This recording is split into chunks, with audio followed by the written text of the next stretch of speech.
Bukas po, may klase na naman ako. Saturday, February 8. Ang astral traveling class ko po ay nagtuturo sa mga estudyante kung paano mag-astral traveling ng control. Lahat po tayo ay may third eye. Hindi po pili ang taong may third eye. Ang pili po ay yung bukas na bukas ng third eye. Sa pamamagitan po ng itinuturo ko, yung pag-aaral ng astral traveling, unti-unting nabubuksan ng third eye dahil sa panahong ito ay iba na. Malapit na ang mga lihim na dapat malaman ng mga nilalang, lalo na po nung mag-a-ascend, na may soul evolution na talaga, na mabilis na umaakyat, ay mauunawaan ang paraan kung paano gawin ang controlled astral traveling. Lahat po tayo ay nagagawa yan at kayang gawin. Wala po akong itinuturo na hindi ko kayang gawin. Ang next stage po after astral traveling ay remote viewing. Magkaiba po ang remote viewing at astral traveling. Pagkatapos naman po niyan ay starseed activation. Magkakaiba po yan na kailangan pagdaanan ninyo na never ninyo po matutunan online. Hindi po ako nagtuturo online. Hindi po kayo magagabayan ng tama. Iba po talaga yung nag-a-attend kayo ng klase na nababantayan kayo ng personal ng inyong teacher. Lahat po ng tinuturo ko, inuulit ko, ay nagagawa ko.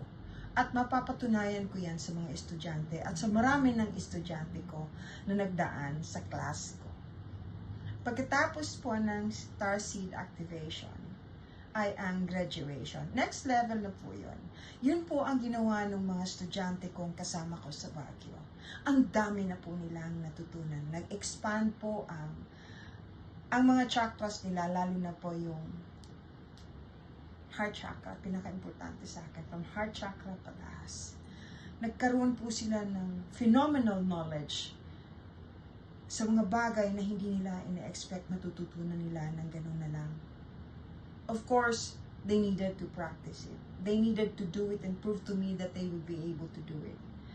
Ganun po ang nangyari sa amin sa Baguio. Napakaganda po ng experience ng mga estudyante ko. Astral traveling, remote viewing, starseed activation, and graduation. Yung pong apat na stages na yun. Alam nila, gusto nga nilang i-video ko sila eh. Ako po ang hesitant. Kasi alam kong maraming hindi pa nakakaintindi. Mas mabuti na pautay-utay na maipaliwanag ko para hindi matakot ang mga tao na ang akala ng iba at sinasabi ng iba ay hindi maganda, masama o galing sa demonyo. Yun po, natatawa na lang ako. Of course, ignorance is bliss, no? Pero mas maganda sa panahon ito na marami kang natututunan, marami kang nalalaman tungkol sa mga bagay na hindi normal. Ito na kasi ang panahon eh. Ito na po ang panahon. So, as usual po, puno na yung klase ko ngayong Sabado. Hindi po ako tumatanggap ng masyadong marami. By the way, yung pong pagpunta namin sa Baguio, ang daming naganap. May kinalaman din po sa UFO. Sa mga hindi pa po nakakaunawa, hindi nakakaintindi o akala nila fake ang UFO, nagkakamali kayo. Tunay po ito at matagal nang nagaganap.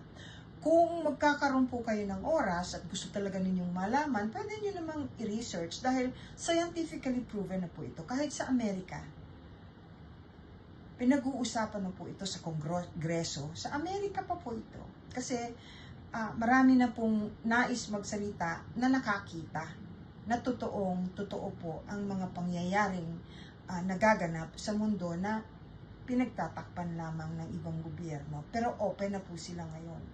With regards to aliens, there are good aliens and bad aliens. That I know for a fact. Katulad din natin. Katulad din ng mga nilalang. Ang hinihiling ko lang po sa bawat isa, sana huwag masyadong pairalin ang galit.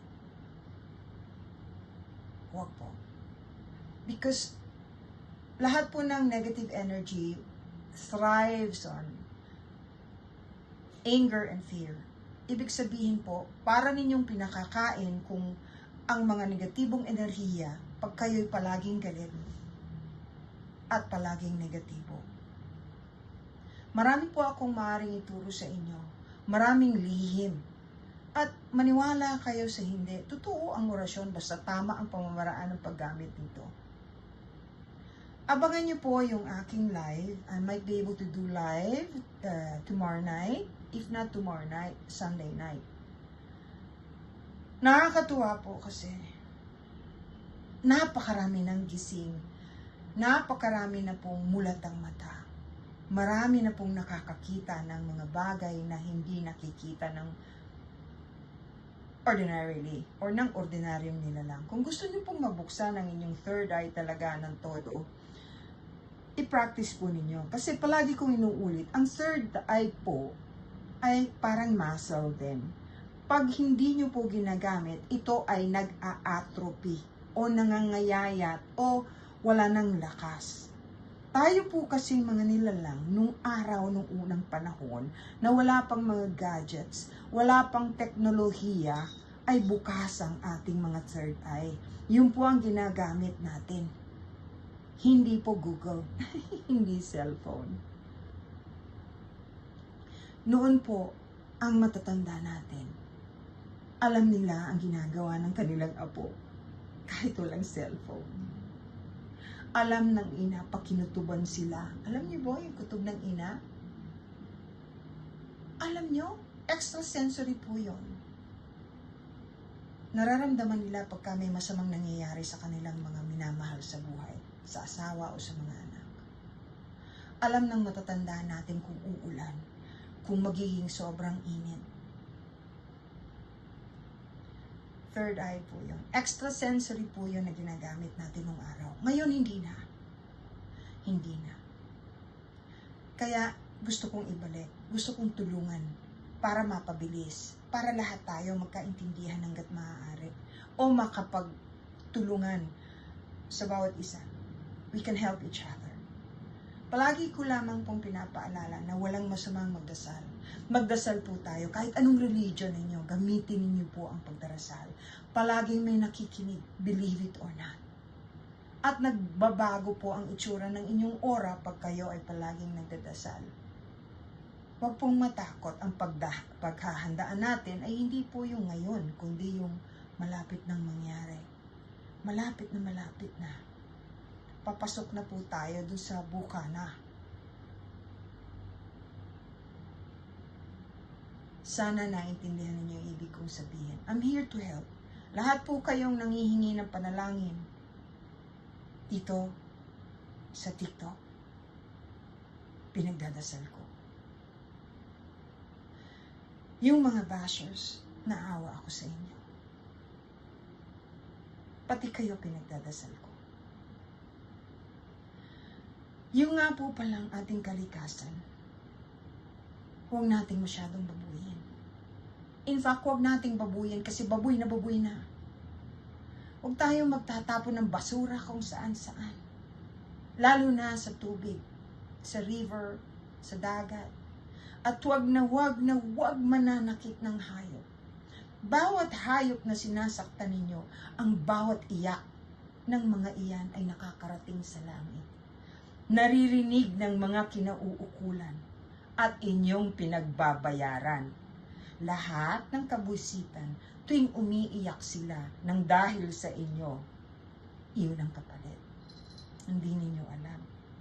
Ang mga hayop, handang ibuwis ang kanilang buhay, kapalit ng inyong kalusugan. Hindi nyo ba napapansin? Kung may mga alaga kayo kung minsan, pagka merong may sakit, sila ang namamatay. Tandaan nyo po yung mga sinasabi ko. Malapit na. I-announce ko rin po yung next class ko. Huwag kayong mag-alala. God bless all of you. Salamat po.